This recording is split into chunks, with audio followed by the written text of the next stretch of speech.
Alright, hang on. Hi there everyone, it's me, Aaron, Professor Thorgy, and welcome back to Halloween month on my channel.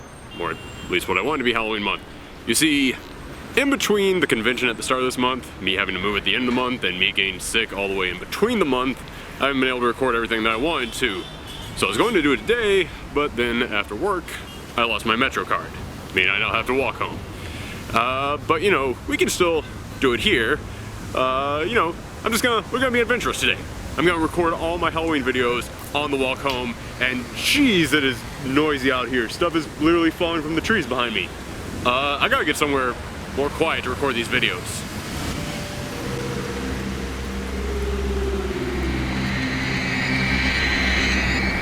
That'll do.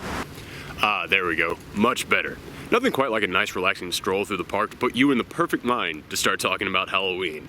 Yes, Halloween. For any geek out there, this holiday holds a special place in our hearts, not just because Halloween is all about the scary and the spooky, but it's also about the creative, the imaginative, the fun. I mean, heck, it's the only holiday where you can actually dress like a superhero in public and not be looked at weird. So, for all geeks out there, everybody has their own special list of things that they want to watch on Halloween. Everybody has their own special favorites, but I tried to put together my own list of the top 10 things that all geeks must watch at least once on Halloween. Enjoy.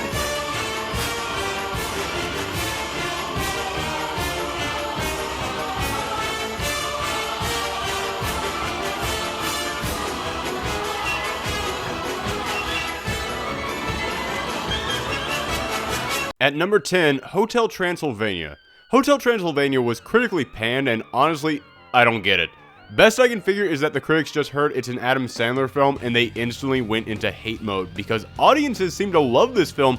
Heck, I know I did. This movie is great. It's upbeat, it's flat out fun, and it's a celebration of all these monsters that we grew up with, along with a surprising amount of heart. It reminded me a lot of the 1960s Mad Monster Party, except I'll be totally honest with you, I actually kind of like this one a little bit more. I know that's almost blasphemy since that other one is such a classic, but thanks to Genndy Tartakovsky, this film has amazing comedic timing and animation. If you were one of those people who saw those negative reviews and you were turned away initially, I beg you, give this another shot. It is really a modern day Halloween classic. Number 9, Trick or Treat. When it comes to horror, anthologies have always been a great medium for telling the stories. You cover a lot of different subjects without having to worry about a lot of build-up or a long, complex story. You get in, you give your scares, and then you get out. And one of my favorite anthologies has been Trick or Treat.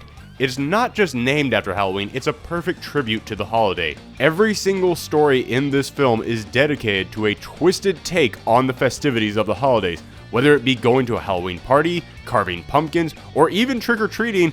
Oh my god, I just got the title of the movie. Anyway, every single thing in this film is a different, twisted, monstrous, horrified version of a thing that you yourself might do on Halloween, which makes this one of the best horror films to truly celebrate and understand what makes this holiday great. Number 8, Hocus Pocus. I'll start off by admitting something. I'm not as big of a fan on this movie as everyone else is, but that doesn't mean I don't understand why people love it. It's a fun look at the supernatural through the eyes of kids on a crazy Halloween adventure. For many people, this was the first really frightening movie they saw as a kid without being too frightening. And just like with Hotel Transylvania, sometimes that's just what you want on Halloween. Plus, even if I wasn't that big of a fan of the movie, I will go ahead and any day of the week admit Bette Midler killed it in this film. Which is a sentence I don't think I have ever said in my life, but she really did. I want to get that little rat-faced kid that called me! Oh, don't say it, dirty. Ugly? Oh, honey, I know. She really hurt my feelings! She's jealous. She don't even know me! I know. You know, I always wanted a child. No. And now I think I'll have one. Toast! Number 7, Ghostbusters. This might seem like a weird choice since it has absolutely nothing to do with Halloween, so why out of all the ghost movies out there am I picking this one for the list? Hey man, I can't help it. It's freaking Ghostbusters! As I said, Halloween isn't just about creepy and spooky, it's about fun, and Ghostbusters to this day remains one of the most fun movies I've ever seen, horror or otherwise. If you're like me and you spend all of October just watching spooky horror movies, after all that time, why not top it off with a wisecracking Bill Murray and his proton pack? Number 6, The Twilight Zone. I talked earlier about how anthologies are great for horror because it gives you a variety of scares, and when it comes to horror, the Twilight Zone was a veritable grab bag of goodies. Every year, some channel out there is going to play a Twilight Zone marathon on Halloween. It happens every year, it's going to happen this year, it'll happen the next. So not only is it probably the easiest thing for you to find on Halloween, but also if you sit down for 4 episodes, you'll get a solid variety of spooky episodes. Plus, just throwing it out there, but when it comes to creepy host of TV horror shows, Rod Serling takes the cake. In his own twisted and distorted lexicon, he calls it faith, strength, truth. But in just a moment, Peter Vollmer will ply his trade on another kind of corner. A strange intersection in a shadowland called the Twilight Zone. Number 5, Nightmare Before Christmas. I almost didn't put this one on the list just simply because it's just too obvious. I mean, it takes place in Halloween Town, for crying out loud. If you were making your own list of Halloween movies that you had to watch and this didn't instantly come to mind, then you need more help than this top 10 can give you. But in the end, I still had to give it a spot simply because the imagination of this film really captures many of the aspects of Halloween, and that music. Oh my gosh, the music alone gets it a spot on this list. Even if you can't find a copy of this movie, then just put on This Is Halloween for a couple of spells, the regular or the rockin' Marilyn Manson version, and that'll have you ready to start carving pumpkins and hanging up tissue paper ghosts right away. I am the one hiding under your stairs, fingers like snakes and spiders in my hair. This is Halloween, this is Halloween, Halloween, Halloween, Halloween, Halloween. Number 4, Night of the Living Dead. I had to put one classic monster movie on this list, and to me, Night of the Living Dead is the best one to watch on Halloween.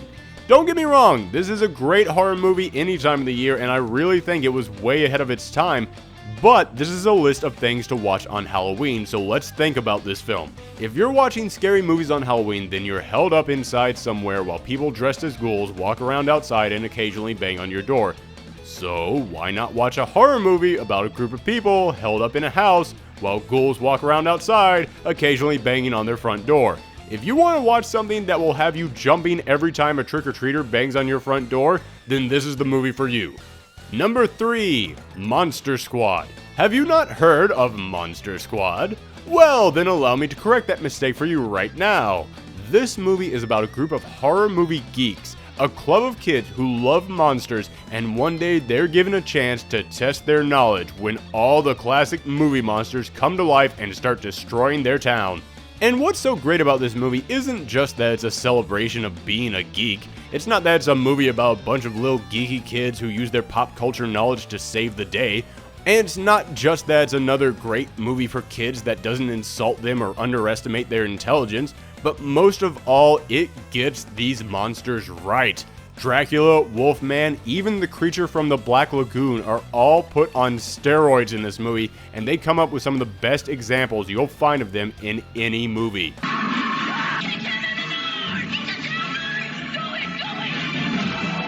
Monster Squad. Wolfman's gone mad. Number 2, it's The Great Pumpkin, Charlie Brown. Again, this one might seem obvious, but this one is such a tradition, it would feel like blasphemy not to put it on this list. This holiday special, like many of the Peanuts cartoons, really captured what it meant to be a kid at this time of the year. The good and the not so good. I got a rock. I love watching this as a kid, but going back and watching it again as an adult, I really understand just how much this cartoon was saying. This isn't just a throwaway holiday special, there's a truckload of metaphors about society and adult life in here. Hey, aren't you going to wait and greet the great pumpkin? Huh? It won't be long now. If the great pumpkin comes, I'll still put in a good word for you. Good grief, I said if. I meant when he comes. I'm doomed. I'm sure that didn't mean anything. It's just a kid yelling about a pumpkin. Nothing to see here, folks. Like many of the Peanuts holiday specials, The Great Pumpkin provided us with a lot of laughs, a lot of heart, and a lot of stuff to think about. What more could you want out of a holiday special? Well, hopefully something, because there's one more spot on the list. And at number 1... Actually, I'm going to go ahead and stop you guys right there. Let me just go ahead and warn you guys right now. Number 1, it's not Halloween. Yes, I know, boo me. Yes, go ahead and boo me. But I'm sorry guys, Halloween is indeed a great horror film. It really is. However, you know how I said some of these things seem too obvious for me to put them on this list? Halloween is way too obvious. I mean, I'm sorry. It's named after the freaking holiday itself. If I started doing a list of the top 10 things to watch on Halloween, and you yourself didn't already think of Halloween, come on, man. It's just too obvious for this list. It would be like me making a list of the top 10 things to watch on Groundhog's Day and putting on there, oh, I forgot the name of that movie. What was it? It's right on the tip of my tongue. Anyway, that's not important. Now, at the real number one, The Simpsons, Treehouse of Horror. The Simpsons have been around for over 20 years, and in that time, their Halloween specials have become a staple of the season. It's just as much a tradition as candy corn and complain about Christmas decorations going up too soon. By the way, the Christmas decorations went up way too early this year. Jeez, calm down, people. And sure, The Simpsons might not be at the top of their game anymore, but even their worst seasons still had pretty darn good Halloween specials. So, for this Halloween, do yourself a favor. Go to the store and dig up some of their old DVDs. You know the ones I'm talking about, seasons 2 through 10. You can probably get them for like $5 to $10 a season now. And treat yourself to some of their classic Treehouse of Horrors. I'm talking The Shining, Homer Threed, Time and Punishment, Citizen Kane, and so many more. Back when the show was at its best, it was untouchable in quality, and it stuns me how funny these Halloween specials were, while still remaining great tributes to horror and science fiction. If you have the DVDs for these episodes, then watch them all. Then go back, watch them again with director commentary, and then go back and watch them again. So there you go, folks, my top 10 things that all geeks must watch at least once on Halloween. If you like this video, then make sure to hit that subscribe and come back later this week, because I've got fun Halloween stuff planned all week long. Although, it's still kind of noisy out here. Maybe I should head further into the park. What do you guys think? No! Yeah, you guys feel me. Come on, let's go. That's right, when I was a kid, I loved the Goosebumps books. That is really what kind of introduced me to horror. When I was a kid, if I read one of those Goosebumps books, I was not getting to sleep that night. They scared the bejesus out of me. They gave me a weird tingly feeling on my skin. Wish there was a word for that. Christmas is becoming so powerful, it's invading my imagination. We gotta fight back against Christmas invading other holidays, alright? We gotta get in the Halloween spirit. I asked you guys, what do you want to see me do for Halloween? And the number one thing you guys said is you want me to talk about some scary comic books. So here we go, my random recommendations for a whole trick-or-treat grab bag full of spooky books. Enjoy.